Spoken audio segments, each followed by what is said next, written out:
अस्सलाम वालेकुम स्टूडेंट्स। इस वीडियो में हमें यूज़ेस ऑफ लेज़र्स पर बात करना है कि लेज़र्स के क्या क्या इस्तेमालात हैं, किन किन फील्ड्स में ये इस्तेमाल होता है। तो सबसे पहला यूज़ इसका सर्जिकल टूल के हवाले से है कि लेज़र बीम्स सर्जिकल टूल के तौर पर इस्तेमाल होती हैं टू वेल्ड डिटैच्ड रेटिनास कि आँख का पर्दा जिसे रेटिना कहते हैं उसको वेल्ड करने के लिए, उसको जोड़ने के लिए, अगर वो डिटैच हो तो उसकी वेल्डिंग पर्पस के लिए लेज़र बीम्स इस्तेमाल होती हैं। इसी तरह से दूसरा इसका जो फंक्शन है वो है कि लिविंग सेल्स की जो ऑर्गेनेलिस हैं, हमें पता है, हमने बेसिक क्लासेस में पढ़ा कि सेल के मुख्तलिफ छोटे छोटे छोटे कंपोनेंट्स होते हैं, पार्ट्स होते हैं एक सेल के अंदर, लिविंग सेल के अंदर, जिसमें राइबोसोम्स हैं, गोल्गी बॉडीज़ हैं या न्यूक्लियस है और बाकी बहुत सारे छोटे छोटे पार्ट्स हैं। तो किसी भी लिविंग सेल में किसी ऑर्गेनेली की अफादियत को, उसके फंक्शन को समझने के लिए भी लेज़र बीम्स इस्तेमाल होती हैं। किया ये जाता है कि इंटेंस लेज़र बीम को उस ख़ास लोकलाइट एरिया, उस टाइनी ऑर्गेनेली के ऊपर फोकस किया जाता है और उसे डिस्ट्रॉय कर दिया जाता है। और जब वो डिस्ट्रॉय हो जाता है तो एबनॉर्मेलिटीज़ शुरू हो जाती हैं, कुछ न कुछ उसकी कमी की वजह से उस सेल के अंदर एक ख़ास किस्म का जो बिहेवियर है वो सामने आता है। तो इस तरह से पता चल जाता है कि how the absence of that organelle affects the behaviour of cell, कि किस तरह से उस ऑर्गेनेली की एब्सेंस की वजह से सेल का बिहेवियर चेंज होता है, सेल का कौन सा कैरेक्टर चेंज होता है या कम होता है।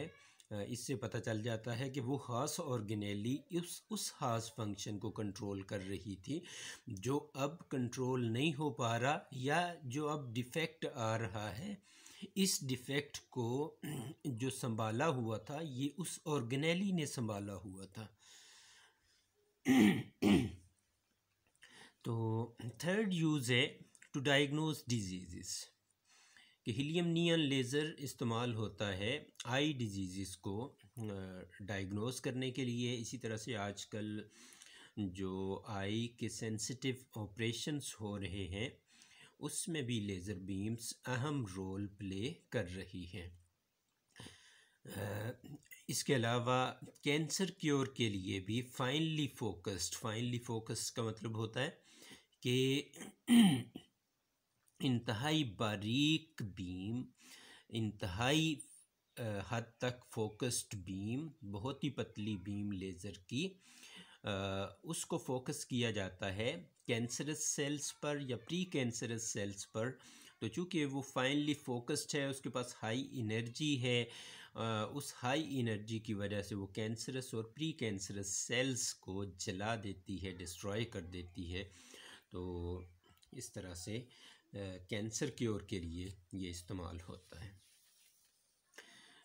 इसी तरह से नेक्स्ट यूज़ इसका है कि to seal off capillaries, the heat of the laser seals off capillaries. जिस तरह अभी बात हुई कि जो फाइनली फोकस्ड बीम लेज़र की होगी, यानी लेज़र की बारीक फोकस की हुई बीम, उसकी एनर्जी हाई होती है, वो हीट जनरेट करती है और इस हीट की वजह से कैपिलरीज को और लिम्फ वेसल्स को सील किया जा सकता है, उन्हें बंद किया जा सकता है। मतलब ये कि उन पर फोकस किया जाता है, वो पिघल जाती हैं और वो जो कैपिलरीज हैं उनमें जो ब्लड सर्कुलेशन है वो रुक जाती है।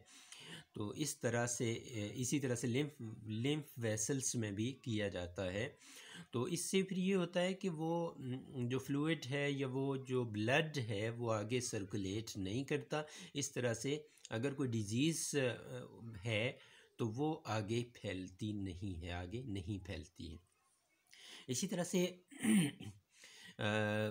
हाईली इंटेंस बीम जो होती है लेज़र की, वो वेल्डिंग और ड्रिलिंग पर्पसेस के लिए भी इस्तेमाल होती है। हार्ड मटेरियल्स में इवन जिनमें होल्स बनाना, जिनमें सुराख बनाना आसान नहीं होता, उनमें भी लेज़र बीम्स की जो हाईली फोकस्ड बीम होगी, इंटेंस हीट क्रिएट करती है स्मॉल एरिया में, जिसकी वजह से वो वेल्डिंग के लिए काम आती है, प्लस वो ड्रिल करती है छोटे छोटे होल्स। अगर ड्रिल करना हो उन हार्ड मटेरियल्स के अंदर तो वो भी कर सकती है।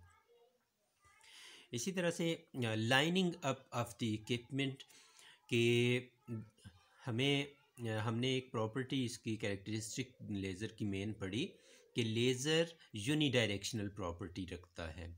तो मतलब इसका होता है कि ये प्रिसाइज स्ट्रेटनेस होती है इसमें जो डाइवर्जेंस है बीम में वो नहीं होती। जिस तरफ आप लेज़र बीम को सेंड करते हैं ये सीधी एक ही लाइन में उसकी तरह उस डायरेक्शन में चलती है, ट्रैवल करती है।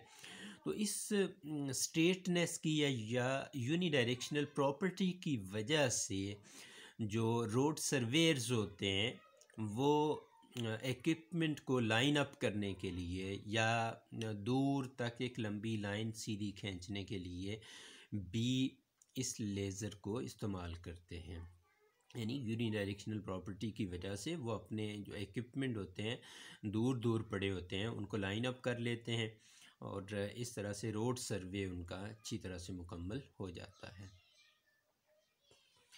फिर इसका जो इसकी हाई इंटेंसिटी हाई एनर्जी वाला एस्पेक्ट है, इसकी वजह से जो फ्यूजन रिएक्शंस काज करने के लिए भी लेज़र बीम्स इस्तेमाल होती हैं। पोटेंशियल एनर्जी सोर्स के तौर पर ये इस्तेमाल होती हैं फॉर इंड्यूसिंग फ्यूजन रिएक्शंस। तो इसके अलावा फ्यूजन रिएक्शन में हमें पता है कि न्यूक्लियाई को मिलाना होता है, तो फ्यूजन रिएक्शंस करवाने के लिए हाई एनर्जी चाहिए होती है कूलम्स रिपल्सिव फोर्स पर काबू पाने के लिए। तो वहाँ एनर्जी क्रिएट की जाती है, टेम्परेचर हाई किया जाता है, उसमें पोटेंशियल एनर्जी सोर्स के तौर पर लेज़र्स भी इस्तेमाल हो सकते हैं। इसी तरह से टेली कम्युनिकेशन में फाइबर ऑप्टिक्स में जब हम सिग्नल एंटर करते हैं तो उससे पहले भी उसमें जो सिग्नल एंट्री है वो लेज़र की फॉर्म में होती है। लेज़र इसलिए वहाँ पर इम्पॉर्टेंट है कि लेज़र मोनोक्रोमैटिक होता है, कोहेरेंट बीम होती है, तो यक रंगी या एक ही वेवलेंथ होने की वजह से इसको जब फाइबर ऑप्टिक में एंटर किया जाएगा तो इसमें जो डिस्पर्सिव डिफेक्ट्स आते हैं वाइट लाइट के केस में, वो फिर लेज़र के केस में नहीं आते, क्योंकि लेज़र में सिंगल वेवलेंथ होता है। वो उस फाइबर ऑप्टिक्स में रिफ्रैक्शन का अमल जो बार बार हो रहा होता है उसके दौरान डिस्पर्शन नहीं होती, और डिस्पर्शन नहीं होगी तो वो बेहतरीन तरीके से सिग्नल अच्छी क्वालिटी के साथ आगे ट्रैवल करता जाएगा। तो सिमिलरली लास्ट पर एक दो यूजेस और देखते हैं कि laser beam 3 dimensional images bodies की ऑब्जेक्ट्स की बनाने के लिए इस्तेमाल होता है। इस टेक्निक को होलोग्राफी कहते हैं। होलोग्राफी ग्रीक वर्ड है जिसका मतलब होल पिक्चर होता है, यानी 3 डायमेंशनल इमेज बन जाती है। तो इस टेक्निक में जिसके ज़रिए 3 डायमेंशनल इमेजेस ऑब्जेक्ट्स की बनाई जाती हैं इसको भी होलोग्राफी कहते हैं। इसमें भी लेज़र बीम अहम रोल प्ले करती है। सिमिलरली बड़े बड़े शॉपिंग स्टोर्स में हीलियम नियॉन लेज़र इस्तेमाल होता है जिसकी नैरो बीम उन बड़ी मार्केट्स में, सुपर मार्केट्स में चीज़ों के ऊपर लगे हुए बार कोड्स को स्टडी करने के लिए, उनको रीड करने के लिए भी इस्तेमाल होती है।